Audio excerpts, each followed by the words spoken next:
2025년 5월 4일 아침 10시 25분이고요. 서울 시간은 같은 날 일요일 5월 4일 밤 11시 25분쯤 됐겠네요.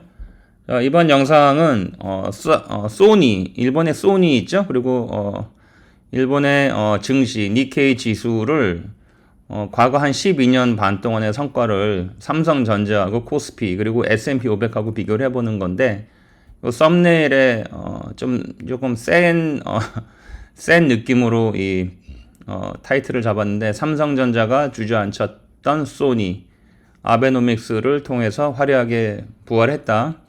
아베노믹스를 통해서 일본 경제도 화려하게 부활하고 있고, 그리고 일본의 20여 년 이상의 장기 불황, 장기 디플레이션을 아베노믹스를 통해서 인플레이션으로 한 10한 2, 3년 걸렸지만, 이제 일본이 디플레이션, 거의 25년간의 디플레이션에서 나와서 이제 인플레이션이 완전히 돌아왔다. 너는 뭘 근거로 그런 주장을 하냐. 그래서 저는 약 12년 반, 13년 동안의 증시 방향, 주식 가격이 어떻게 올랐는지 방향을 보고 그 근거로 얘기를 하는 겁니다. 그리고 제가 2024년도 12월 10일경에 다른 채널에서 또 삼성전자, 소니 주가 비교하고 아베노믹스 관련돼서 니케이 주가 이 롱텀 트렌드를 비교를 한 적이 있는데, 제가 그 채널을 실수로 날려먹어가지고 이 채널, 새로 만든 채널에서 다시 얘기하는 겁니다. 2022년 2월 중순에 러시아가 우크라이나 침공을 했죠. 그래서 러시아 우크라이나 침공 이후에 일본의 방산업체 주가를 또 비교한 영상이 있는데, 이것도 다른 채널에서 제가 얘기를 했었어요. 요 썸네일, 없어진 채널에 있던 영상 썸네일 왼쪽은 일본의 당시 2차 대전 때 유명한 제로 비행기죠. 제로센. 미쓰비시 중공업이 지금도 일본의 항공산업하고 우주항공 그쪽 주도하고 있는데, 그 미쓰비시 중공업이 만들었던 제로센 비행기고, 일본이 41년도 12월 3일인가 진주만 공습할 때, 그때 이 제로센 비행기를 많이 써먹었죠. 오른쪽은 일본 그 당시에 미쓰비시 중공업에서 만들었던 전함이죠. 이거 참 무용지물이었는데 자원만 낭비한 전함이고, 요 무사시라는 전함이에요. 무사시, 야마토 전함, 무사시 전함, 크게 이제 엄청나게 큰 전함들인데, 그냥 자원만 낭비했지만 여하튼 간에 그때 이 무사시를 일본 미쓰비시 중공업이 만들었죠. 그래서 사진을 올려봤습니다. 그러면 요 그래프는 2012년 11월 말 12월 초에 일본 총선에서 그때 자민당이 다수당이 되면서 총선 승리해서 일본 민주당에서 자민당으로 다시 정권이 넘어오는, 그때 다수당인 자민당의 이제 총재가 아베였으니까, 아베노믹스가 2013년 초부터 실시를 했지만 이미 2012년 12월에는 아베노믹스의 어떤 기대치가 반영이 이미 되기 시작했겠죠. 니케이 지수에. 그래서 엊그제까지 약 한 12년 5개월, 6개월 동안의 성과를 비교해 본 거예요. 소니, 여기 파란색 소니가 주가가 24.3배 올랐습니다. S&P 주가가 약 12년 반 동안에 4배 올랐고, 니케이 지수, 여기 녹색인데 3.9배 올랐고, 같은 기간, 2012년 12월 초부터 현재까지 삼성전자가 2.5배 올랐어요. 빨간색. 코스피 지수는 약 12년 반 동안에 32% 올랐다. 그러니까 은행에 그냥 돈 넣어놓고 있어도 코스피 지수가 오른 거랑 비슷하게 올랐겠죠. 자, 이랬었다. 여기 회색 막대, 2020년도 회색 막대 하나 있는데, 이거는 그때 코로나 바이러스 리세션이고, 코로나 바이러스 리세션 잠깐 한 2달 동안에, 공식적으로 2020년 3월 초부터 4월 말까지 딱 2달 동안만 미국 리세션인데 짧았고, 그때 좀 소니가 좀 하락했고 다른 주가들이 하락을 했죠. 코로나 바이러스 그 문제 때. 하지만 회복을 금방금방 해줬다. 그러니까 모든 주가를 다 1달러, 1엔으로 스탠다다이즈 한 거예요. 스탠다다이즈 했고, 그러니까 원화, 소니는 엔화니까 그냥 이 로컬 커런시를 그냥 비교를 했습니다. 이거 달러로 환산 안 했어요. 중요한 건 소니하고 삼성전자를 비교하는 거니까. 소니의 가전제품은 사실 삼성전자, LG도 그렇고 삼성이 다 죽여버렸죠. 그리고 소니의 반도체 사업 이런 거 다 삼성이 죽여버렸는데, 하지만 삼성전자는 12년 반 동안에 2.5배 오르고 소니는 24배 올랐다. 어떻게 보면 소니가 삼성전자 덕분에 체질 개선을 한 걸 수도 있죠. 그래서 소니가 이렇게 완전히 새로운 회사로 탄생을 해서 주가가 12년 반 동안 24배가 올랐는데, 삼성이 2.5배 올랐고, 그리고 삼성은 소니를 어떻게 결과적으로 죽였지만, 그 소니가 가전제품 반도체는 소니가 죽은 덕분에 소니의 주가는 더 많이 올랐다. 그러니까 회사가 더 효율적으로 변한 거죠. 어떻게 보면. 누굴 위해서 죽이는 거냐. 또 그런 의문도 생기는데 참 재밌는 역사의 아이러니죠. 자, 그리고 얘는 그냥 편하게 삼성하고 소니만 비교를 했어요. 그러니까 S&P 500, 니케이, 그 코스피 다 그냥 군더더기 빼고 딱 두 개만 비교했습니다. 소니는 아까랑 똑같죠. 24배 올랐고 삼성전자 2.5배 올랐으니까 12년 반 동안의 삼성전자 수익률은 151%, 소니는 2331%죠. 그렇죠? 소니가 부활했다. 같은 기간 동안에 지수들만 비교를 했어요. S&P 500, 니케이, 코스피 지수를 비교했는데, 자, 12년 반 동안에 S&P 500 지수가 4.04배 올랐고, 뭐 좀 차피하죠. 최근에 뭐 폭락을 많이 했었으니까 S&P 500 지수, 니케이 지수. 요때 2024년 여름에 그때 이제 니케이 일본이 뭐 금리를 올린다 하면서 엔화가 갑자기 세지면서 니케이가 엄청 폭락을 했었죠. 하지만 또 다 회복을 했고 또 최근에 좀 폭락을 했죠. 왜냐면은 일본의 인플레이션이 돌아왔어요. 돌아오니까 그 인플레이션을 돌아오게 만들기 위해서 아베노믹스가 길을 쓰고서 12년 동안 일부러 그러니까 달러 대비 N 환율을 어거지로 올려가지고 인플레이션을 결국엔 돌아오게 했는데, 인플레이션이 돌아왔으니까 이제 일본 중앙은행이 금리를 올린다. 뭐 그런 그런 뭐 걱정 때문에, 걱정인지 정상화로 가는 거지만 여튼간에 그래서 니케이가 또 최근에 또 이렇게 폭락을 했었죠. 뭐 트럼프 관련해서도 뭐 영향이 있었을 거고. 코스피는 같은 기간 동안에 32%밖에 안 올랐다. 그래서 그래도 재밌는 건 뭐냐면은, 자, 2021년도에 코스피가 피크 치고서 쭉 이제 다운 트렌드지만 S&P 500이나 니케이는 일단은 뭐 이렇게 위로 막 오르락내리락하고 차피하지만 굉장히 몰라틸 하더라도 일단 이 트렌드는 업 트렌드잖아요. 코스피는 업 트렌드가 아니라 다운 트렌드를 보여줬다. 그래서 이거는 뭐 대통령을 욕할 것도 없고, 뭐 문재인을 욕할 것도 없고, 문재인을 찬양할 것도 없고, 윤석열을 욕할 것도 없고, 그냥 한국 시장이 그런 겁니다. 그 시장은 한국의 그냥 DNA가 그렇다. DNA가. 자, 그러면은 얘는 뭐 아까 그거 비교한 건데. 자, 그래서 이번 영상이 뭐 여러분들에게 새로운 어떤 인사이트가 됐길 바래서 일본 주식, 특히 소니를 삼성하고 비교를 해본 거고, 그리고 제가 이 영상에서 일본 뭐 방산업체도 그렇고 일본의 그런 대표적인, 우리가 뭐 예를 들어서 삼성전자가 죽였다고 생각한 소니가 이렇게 부활하고 이런 영상을 왜 만드냐면은, 한국은 일단은 전략적으로 군사 전략 그리고 생존 전략 면에서 미국하고 일본하고 굉장히 협력이 중요하기 때문에, 뭐 일본을 싫어하고 그거는 개인 감정의 문제지, 국가 전략을 반일파리의 이제 국가 전략이 희생되면 안 되는데, 한국 사람들 특히 이 국회의원 걔네들은 공무원도 마찬가지고 한국의 어떤 그런 그 어피니언 리더들 걔네들은 반일파리를 해가지고 자기네 국내 정치에서의 이익을 계속 취해 오고 있죠. 사람들은 거기에 놀아나는 거고 국민들은.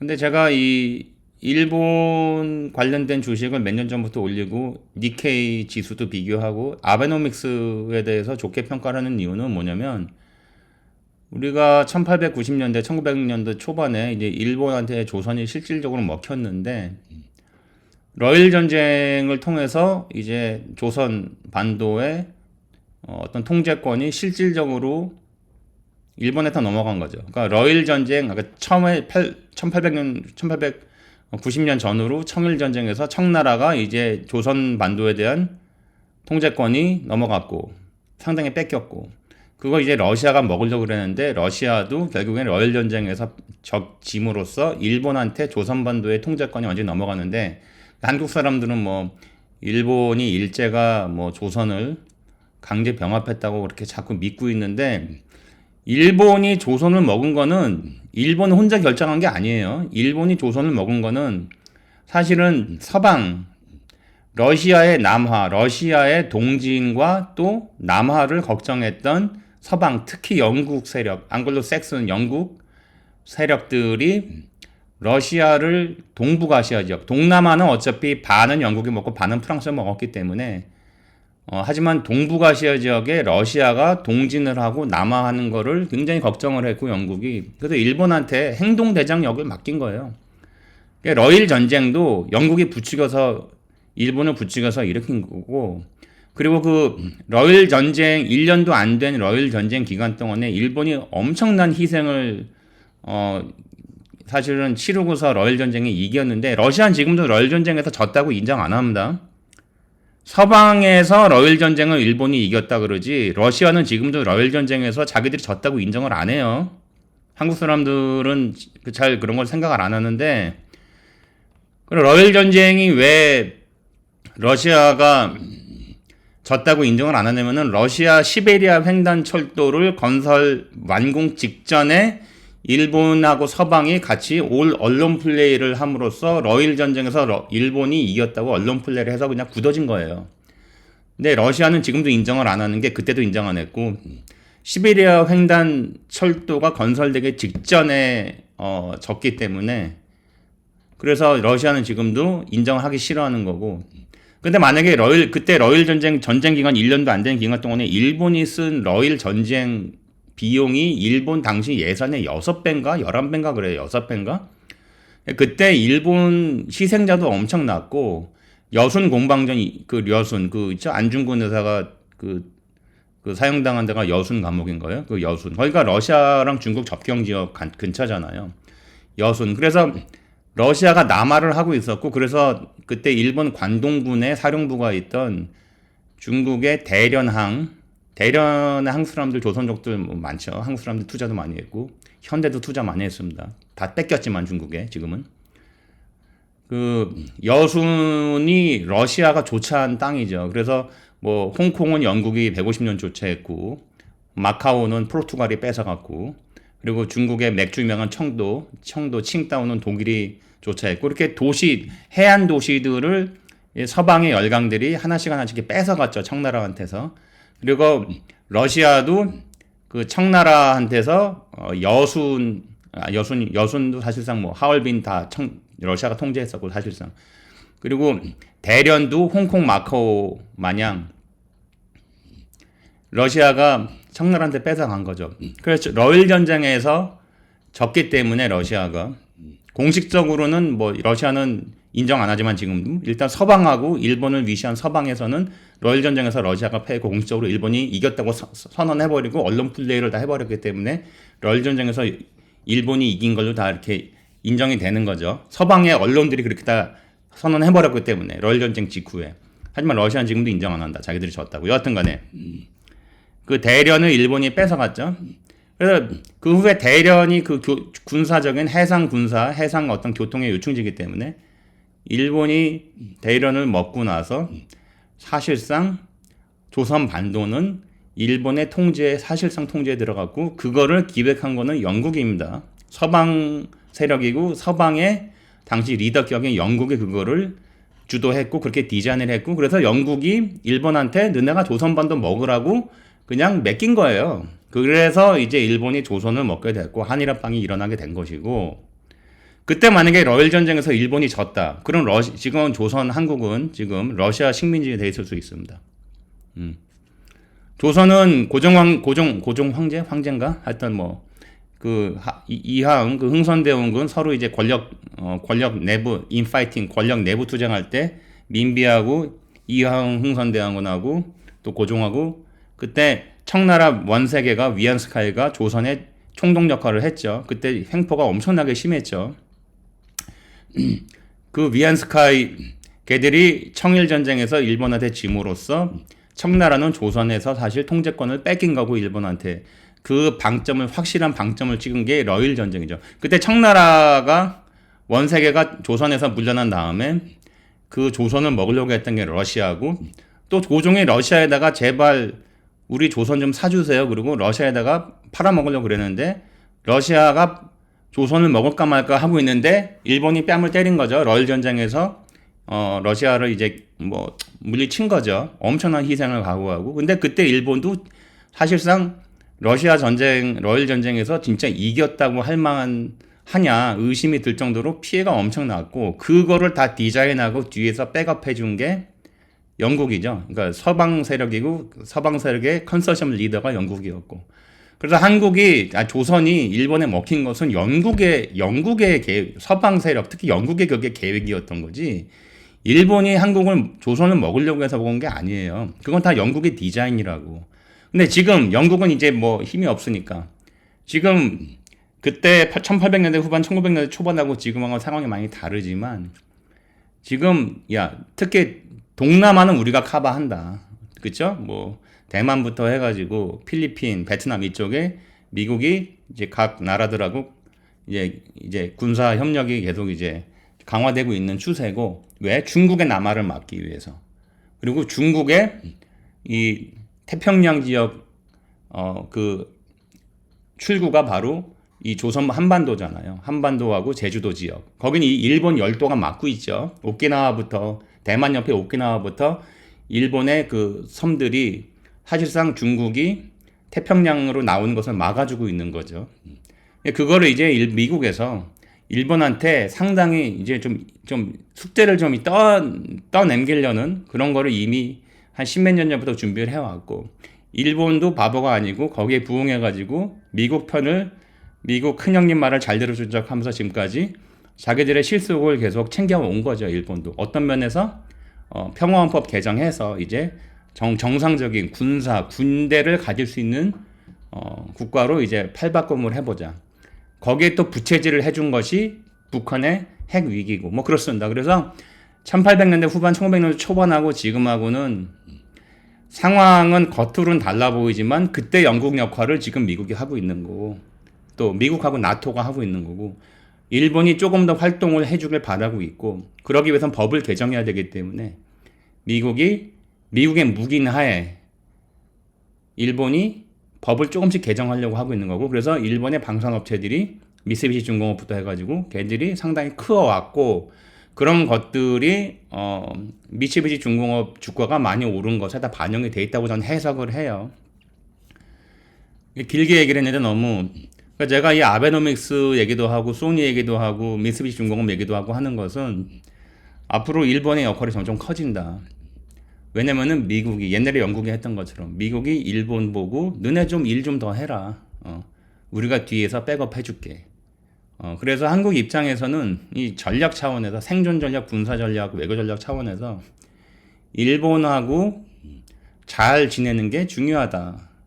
이거는 반일파리 해가지고 반일파리 해가지고 될 문제가 아니라 한국이 앞으로 통일 북한하고 통일이 될지 안 될지 모르겠지만 통일 관련해서도 일본이 원하든 원치 않든 미국이 일본 보고 너네 입 닫고 있어 하면은 통일이 될 수 있는 겁니다. 아무리 중국하고 일본이 남북한 통일을 방해를 하려고 해도 80년대 후반 90년대 초반에 서독 동독 통일을 미국이 지원해 준 것처럼 그때 영국부터 해가지고 프랑스부터 해가지고 기를 쓰고 반대했는데 미국이 다 깔아뭉개고 통일을 오케이 해줬기 때문에 독일 통일이 된 거고 마찬가지로 일본이 아무리 방해하고 해도 싫어한다고 해도 미국이 통일을 시켜주겠다고 마음 먹고 통일을 시켜주려고 작정을 하면은 남북한 통일이 가능한 겁니다. 그러기 위해서는 중국을 또 제압을 해줘야 되고 그 제압을 할 수 있도록 미국이 일본을 키우고 있기 때문에 한국이 더 잘 되고 하기 위해서는 통일을 싫어하고 좋아하고는 둘째치고 일단은 나만 혼자만이라도 생존을 잘 하기 위해서는 미국하고 관계는 앞으로 더 중요해질 것이고 왜냐면 중국을 미국이 눌러줘야 되기 때문에 그 행동대장 역할을 일본이 더 많이 하게 될 것이고 앞으로 그래서 한국은 일본하고 잘 지내는 게 한국에 더 잘 살기 위해서 중요한 거다. 그리고 더 잘 사는 것뿐만이 아니라 생존하기 위해선 미국뿐만이 아니라 실제 행동대장 역할을 한 일본하고도 관계가 굉장히 중요하다. 그런 차원에서 제가 뭐 아베노믹스도 이제 성공했다 이렇게 얘기를 하는 영상도 많이 올리고, 일본에 우리가 죽였다고 생각했던, 망했다고 생각했던 그런 회사들이, 일본 회사들이 우리하고 우리 예상과 정반대로 굉장히 잘 성장해 왔고 앞으로도 훨씬 더 잘 될 거라는 것이 기대감이 이미 주가에 반영이 되어 있는 거기 때문에 그런 경각심 차원, 그리고 어떤 그런 인사이트를 준다는 차원에서 이런 영상을 만들어 봤습니다. 이번 영상이 여러분들에게 좀 재미가 있었으면, 좀 길게 얘기해서 좀 그렇지만, 구독, 좋아요, 알림, 그리고 널리 알려주세요. 감사합니다.